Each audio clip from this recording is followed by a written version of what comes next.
PBS. Voted #1 in public trust for 17 years. With coverage that's been honored and recognized. From journalists who bring insight to every story.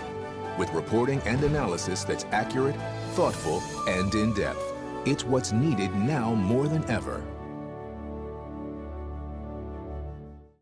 On This Old House, we're off to Rhode Island, where a Queen Anne cottage has lost its charm. Ooh, dicey. This couple wants to bring back the Golden Age glamour. Watch us bring this Victorian back to its original beauty on This Old House.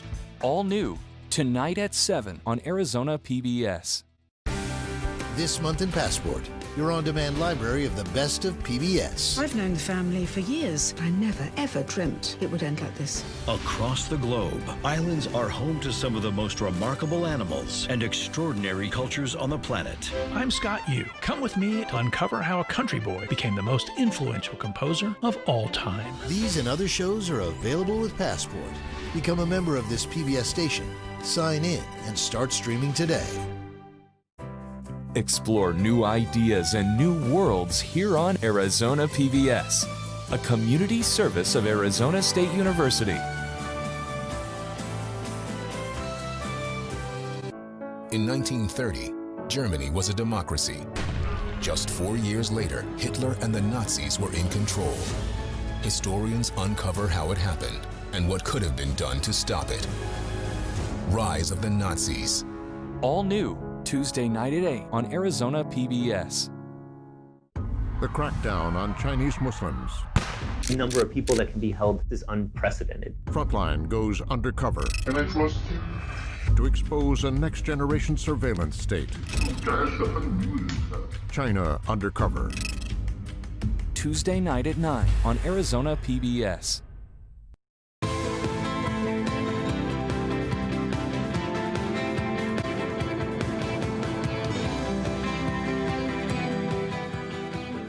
Election 2020 continues. What you need to know about the Arizona ballots that still need to be counted, and how soon the counting could end.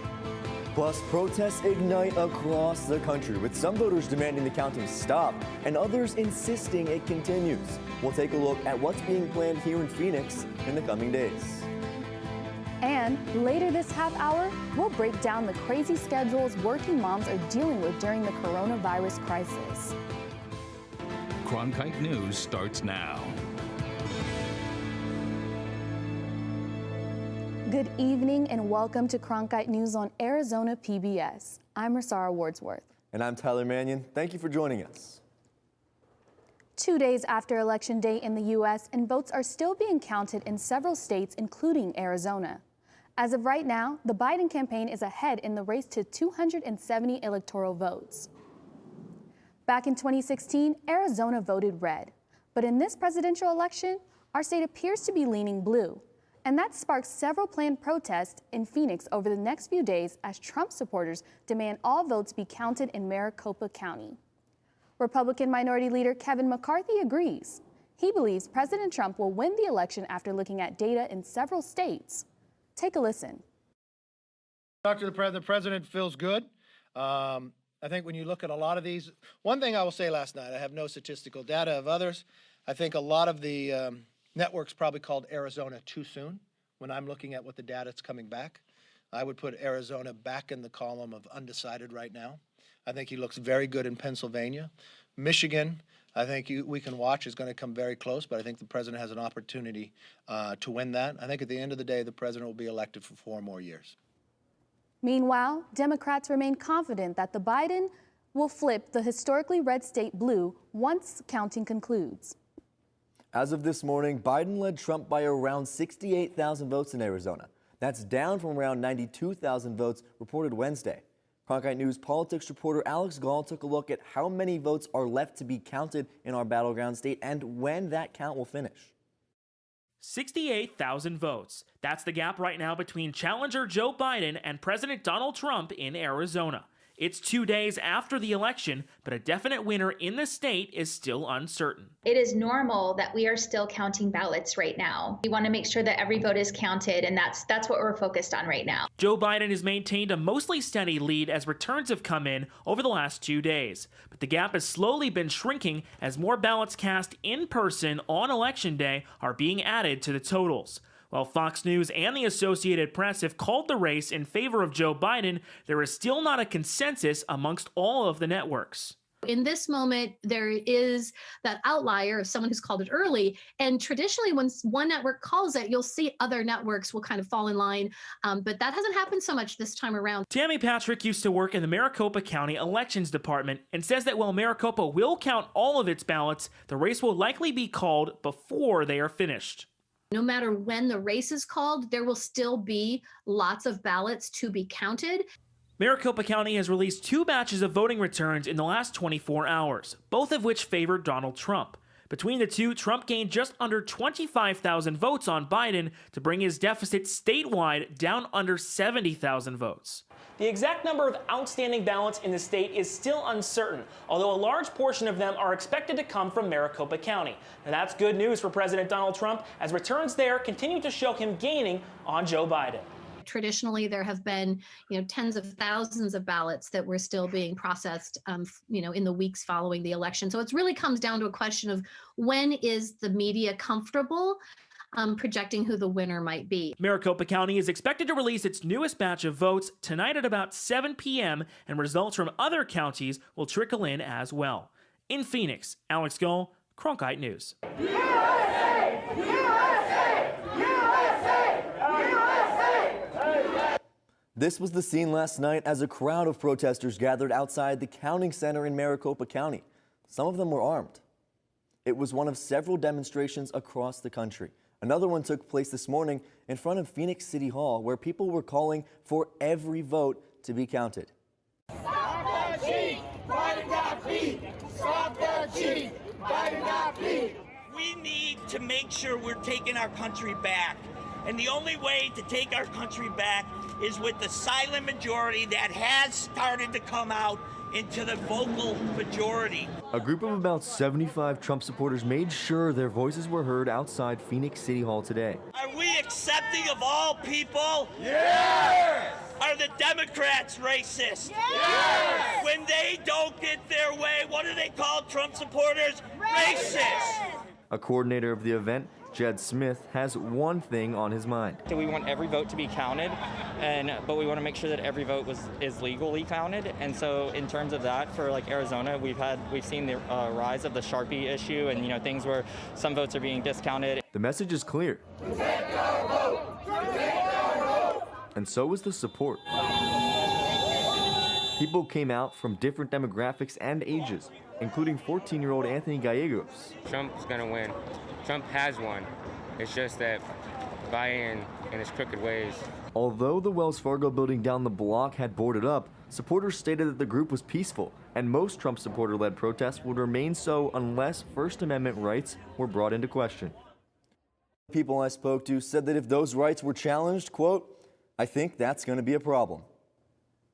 Well, by now, many of us have heard of what's being called Sharpiegate. Sharpiegate is a shorthand term being used across social media platforms to reference the confusion over whether or not ballots filled out with a Sharpie are being counted or tossed. According to Arizona's Secretary of State Katie Hobbs, all Arizona votes will be counted, even if you used a Sharpie on your ballot. But what if your marker bleeds through your ballot? Hobbs says that won't be a problem either. I want to validate voters who have concerns about their ballots being counted. There is no concern about ballots being counted because of the pen that was used to mark the ballots. All of those ballots are being counted. And even if the machines can't read them for some reason, a marker bled through to the other side, we have ways to count them. They're going to be counted. There is absolutely no merit to saying that this was some conspiracy to invalidate Republican ballots. There is no there at all.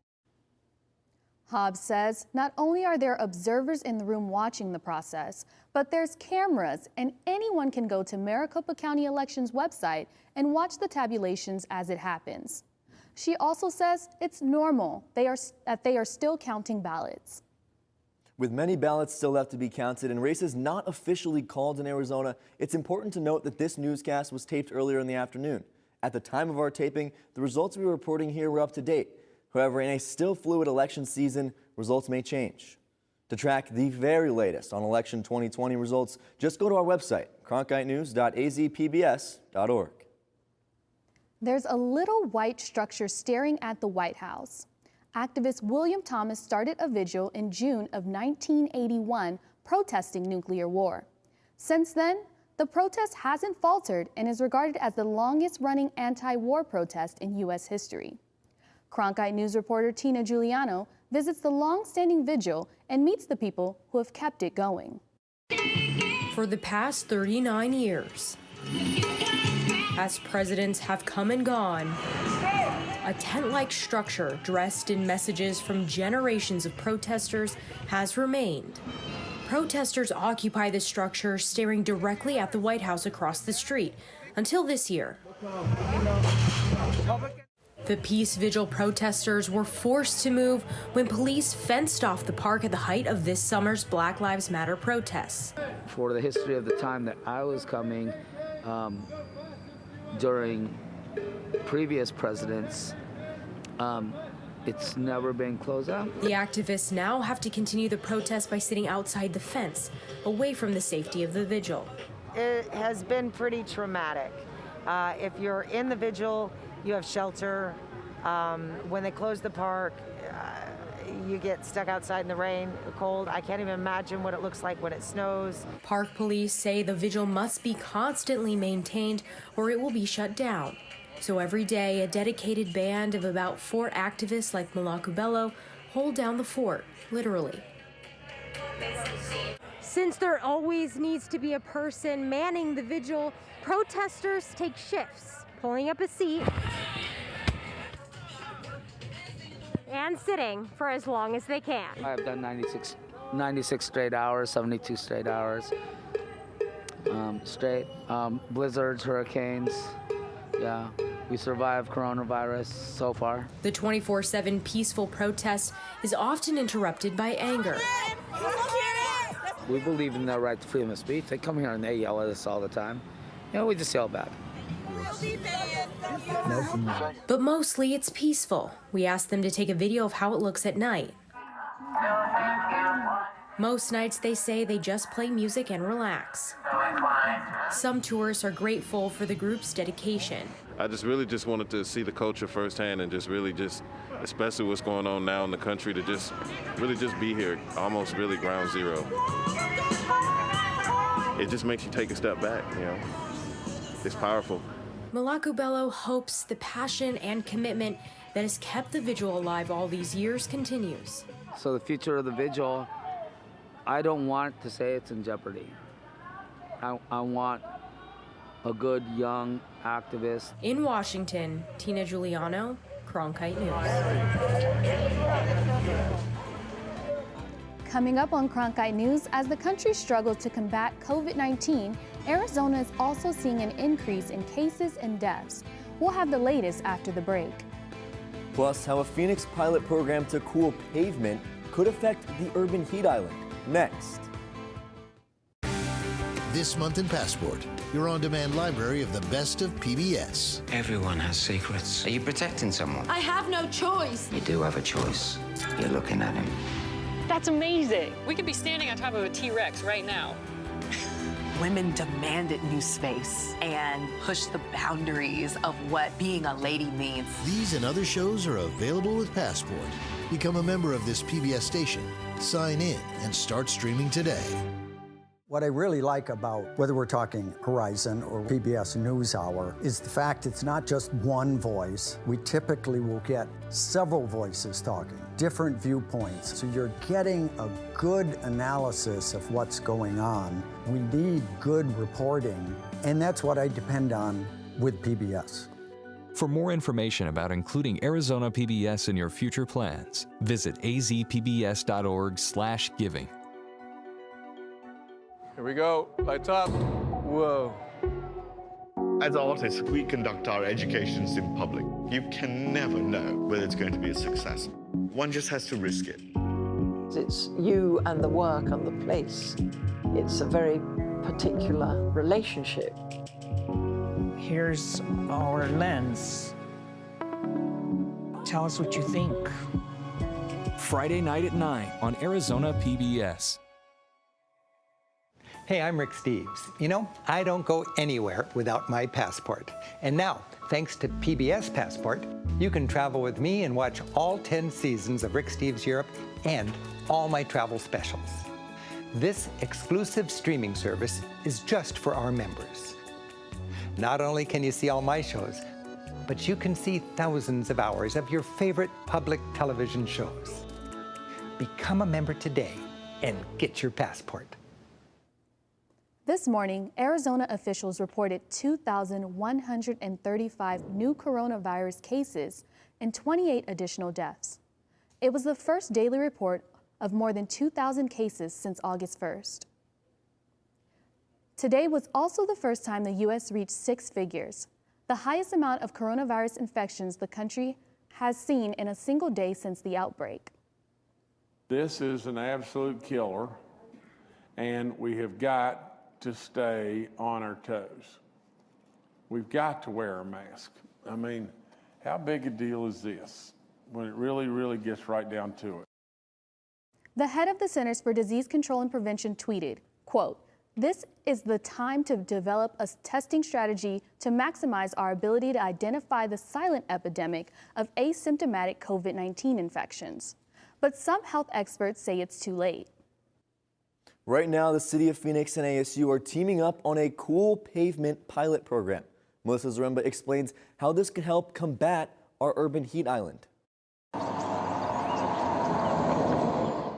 Back in August, the City of Phoenix launched a pilot program studying the use of cool pavement. They will be coating the road surface with a highly reflective seal so that more of the energy that hits the road during the day from the sun is actually reflected back into the atmosphere. So that means that the surface temperature of the road actually stays cooler than a regular asphalt road. The lighter color can help reduce the heat island effect, which is when the daily temperatures in urban areas can be about to 22 degrees hotter than temperatures measured in the suburbs. Also put some temperature sensors called eye buttons inside the pavement, inside the road surface, so that we can measure the temperature of the actual road and also see how, over time, the road is degrading faster or slower. Comparing the two pavements, looking at the traditional asphalt pavement could get up to 160 degrees Fahrenheit, which is hotter than Arizona's hottest days. But according to the City of Phoenix results, the cool pavement is already seeing a 20 degrees difference in surface temperature, which is already a major difference. The city is testing the coating in portions of 8 neighborhoods and 1 city park, areas where the asphalt needed to be resurfaced anyway. Expect this to last longer than a traditional seal coat, up to 7 to 8 years, whereas a traditional asphalt seal coat might last between 3 and 4. The pilot program cost $3.3 million and was paid through the city's street maintenance budget. We think it's going to improve the performance of the pavement vis-a-vis cracking and all the other aspects. So that's an added value, which you can quantify by saying that even though the product might be a little bit expensive, there's more value to it. Melissa Zaremba, Cronkite News. The test of cool pavement is still ongoing, and early results will be posted between now and the end of 2020 on the City of Phoenix's website. Finally tonight, Arizona's tallest Christmas tree was delivered to its new holiday home earlier this morning. The tree will be set up at the Outlet Mall in Anthem and should be fully decorated in 2 weeks. It's the 19th year the shopping center has set up this display. The tree was brought in from the California-Oregon border and is now towering 70 feet tall and 20 feet wide. It will be adorned with 5,000 ornaments and bows, 1.5 miles of LED lights, and topped off with a copper star. The shopping center also plans to host several events for shoppers this month and next, including Moonlight Madness, Santa's Cottage, and Breakfast with Santa. That's it for Cronkite News tonight. Thanks for joining us. Mothers across the country are now working and taking care of children at the same time. We break down their new schedules next.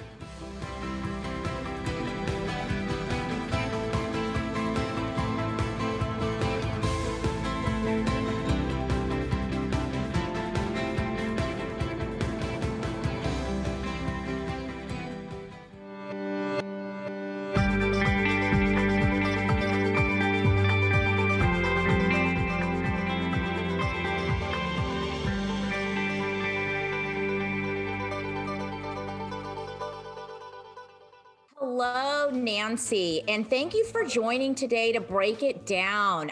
We're going to talk about working women, working mothers, the pressures that have always existed, but especially some really disturbing trends that are happening now during the COVID-19 pandemic. Look, we know that women in the workplace have made incredible strides in the last half century, but again, some really disturbing trends and a really downward trajectory. We know that the women are 3 times more likely than men to have to not work anymore or cut down on their work due to sort of childcare reasons, et cetera. Can we talk a little bit more about what's happening with working women, especially working mothers, and why? Sure. One of the problems is that with working mothers now, they are taking on the disproportionate share of the childcare for homeschooling where that's relevant. During the COVID crisis, childcare has not been available, so there's more childcare to be done, more housework because people may be staying at home, more people, and so there's more to do. And a number of surveys have been conducted, and women are reporting that they're doing most or all of this. And there are exceptions, and there are men that are doing it as well, but it seems disproportionately to be women. And even when women have jobs where they're allowed to work from home, there's the problem of children in the background and things like that. And some employers have been pretty stern about that. They don't, even Florida State University passed a rule that they have rescinded, but that women would not be allowed to do, or workers would not be allowed to do any childcare during working hours. And so these are a lot of things that are making women get nervous and worried about keeping their jobs. Some women, there's disproportionate records that women are getting laid off at a higher rate than men during COVID. And so there are all these problems, and it's what we're thinking of increasingly as a care infrastructure crisis. People usually think about infrastructure as something like roads, highways, and things like that, internet, which is important. But care is a really important infrastructure that allows for worker productivity, but also the well-being of families and human beings. Yeah, and so, that care infrastructure piece is incredibly important, and I think really in the spotlight right now because, look, I mean, I'm a working mom myself, and I have this conversation all the time with my girlfriends, which is, how are we juggling all of this? How are we juggling full-time job, kids, home kind of responsibilities, et cetera? And what we know is we were barely juggling it before the pandemic, right? Can we speak a little bit about sort of the U.S. systems of policies around the workforce, what policies, kind of systems, culture contributes or actually makes it a lot harder right now for working moms? Absolutely. The U.S. is one of the few wealthy countries in the world that does not have a paid family leave policy, a paid medical leave policy. There are some, for some large companies, they offer those things, but it's not uniform. And the other thing is there's also an issue of long-term care for elders, because a lot of times women get through raising their children, and then their parents get sick. And so those things are important. There's no coverage for that like there is in other countries. And when people are laid off, say someone is laid off because they're not able to provide childcare if they're not able to hire childcare. And so they're laid off. They can't necessarily get unemployment compensation.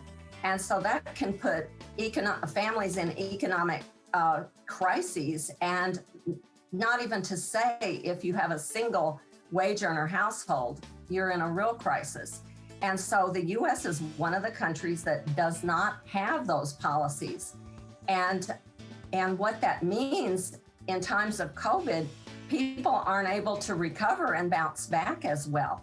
And so it is a serious problem. Communities of color have been disproportionately impacted throughout this pandemic, whether it relates to incidents of contracting the virus, of dying of the virus. Can we speak a little bit about how women of color, working mothers of color have specifically been impacted during this pandemic?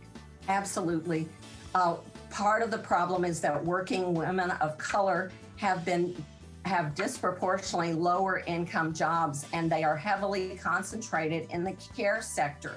And the Families First Act protected some workers from layoffs due to the emergencies of the crisis, but care workers like hospital workers and first responders, emergency responders, were exempted from those protections. And a lot of people of color and women of color are concentrated in those areas. Women of color are also concentrated in lower paid jobs, which are not going to usually have the benefits and protections and services offered, maybe support services offered by the larger companies for professional workers.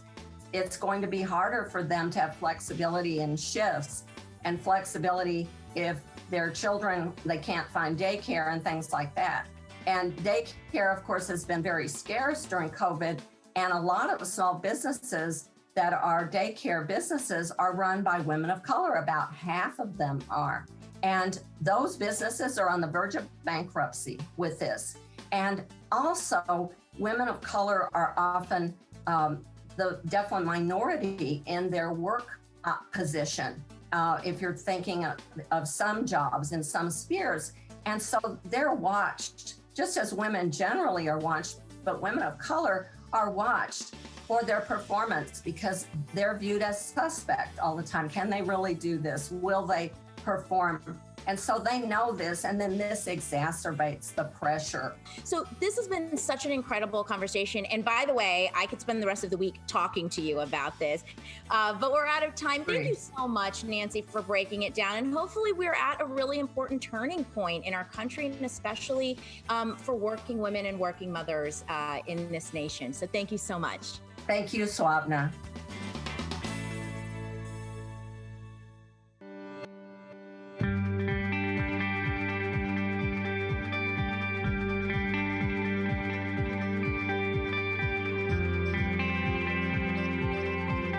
This hour of local news is made possible by contributions from the Friends of PBS, members of your PBS station.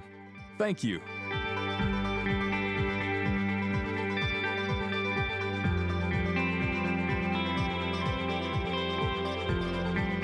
If you have comments about Arizona PBS News, please contact us at one of the addresses on your screen. Thank you.